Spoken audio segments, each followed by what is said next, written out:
یہ بھی کہا جا رہا تھا سارا ٹبر چور، سارا ٹبر چور. وہ پاگلو کہ پہلے یہ تکو عمران خان دا ٹبر کیڑا ہے؟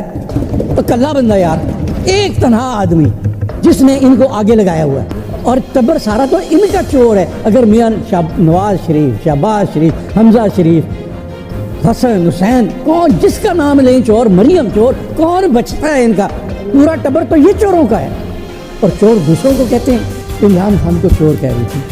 یار پہلے یہ سوچو کہ جو شخص اگر ایک بلے پہ دستخط کرتا ہے تو لاکھوں میں بکتا ہے، ٹی شرٹ پہ دستخط کرتا ہے تو کروڑوں میں بکتی ہے. تو میاں نواز شریف یا شہباز شریف کے قریب سے گزر جائیں تو پہلے بندے کو جیب دیکھنی پڑتی ہے کہ کچھ بچا ہے یا نہیں.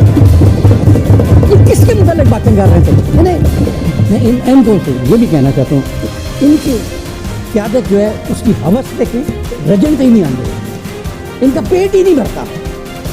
جو مرضی ان کو دیتے جائیں، دوارا دی پٹھی ہے، جو مرضی اندر سکی جائے. لیکن جناب اسپیکر، دوسری طرف دیکھیں ہمارا لیڈر عمران خان، جس نے وصیت کر رکھی ہے کہ میری موت کے بعد میرے تمام اثاثے جو ہیں نمل یونیورسٹی اور شوکت خانم کو دے دیے گئے. وہ شخص کا مطابق ان کو احساس ہی نہیں ہے اس بات کا کہ قومی سوچ کیا ہوتی ہے، قوم کا درد کیا ہوتا ہے، ملک کا درد کیا ہوتا ہے. احساس ہی نہیں ہے اس بات کا. یہ جو میری بہنیں یہاں پہ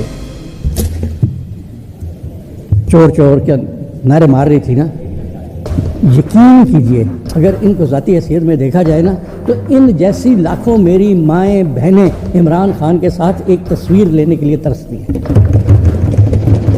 اور انہیں بات کرنے سے پہلے اپنی حیثیت کا کوئی احساس نہیں ہوتا کہ ہم ہیں کون اور کس کے متعلق بات کر رہے ہیں. انہوں نے ہمیشہ 2 نمبری کے ذریعے یا جس ذریعے